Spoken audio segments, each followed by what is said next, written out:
টাঙ্গাইলের যমুনা চরাঞ্চলে বাড়ছে চীনা বাদামের আবাদ। নদীর বুকে জেগে ওঠা নতুন চরগুলোতে ফলন ভালো পাওয়ায় বাদাম চাষে আগ্রহ বাড়ছে কৃষকের।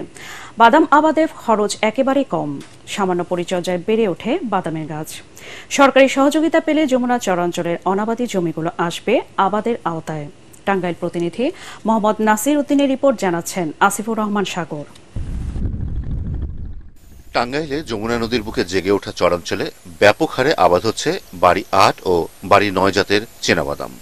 নদীর পানি কমতে থাকার সাথে সাথে জেগে ওঠা চরগুলোতে বাদাম রোপণ করেন কৃষক। দু একবার সামান্য সেচ দিলেই তা বেড়ে ওঠে। পোকামাকড়ের আক্রমণ নেই বললেই চলে। বাদাম আবাদে খরচের তুলনায় লাভ হয় ২ থেকে ৩ গুণ বেশি। প্রতি হেক্টরে ১ থেকে ১.৫ মেট্রিক টন বাদাম উৎপাদন হয়। এসব বাদাম বাজারে প্রতিমন ৩,০০০ থেকে ৩,৫০০ টাকা দরে বিক্রি হয়। আমাদের যে সম্প্রসারণ স্যারেরা জমি পরিদর্শন করে যেভাবে দেখছে, দেখার পরে বলছে এখানে বাড়ি বাদাম আবাদের জন্য উপযোগী। এই বীজটা পাওয়াতে আমরা প্রায় ১৩ থেকে ১৪ মণ বাদাম আমরা পেয়েছি।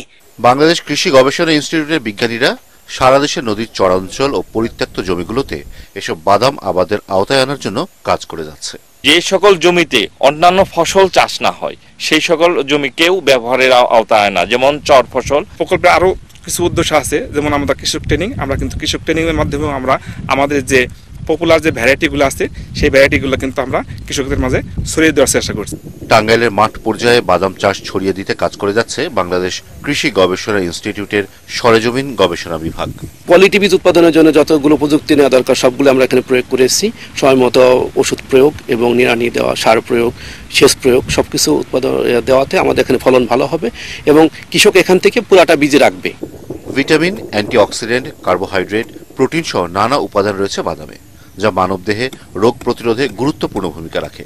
এসব বাদামের আবাদ সারা দেশে ছড়িয়ে দিতে পারলে কৃষক লাভবান হওয়ার পাশাপাশি পুষ্টির চাহিদাও পূরণ হবে, এমনটাই মনে করছেন সংশ্লিষ্টরা। Bureau report, ATN Bangla.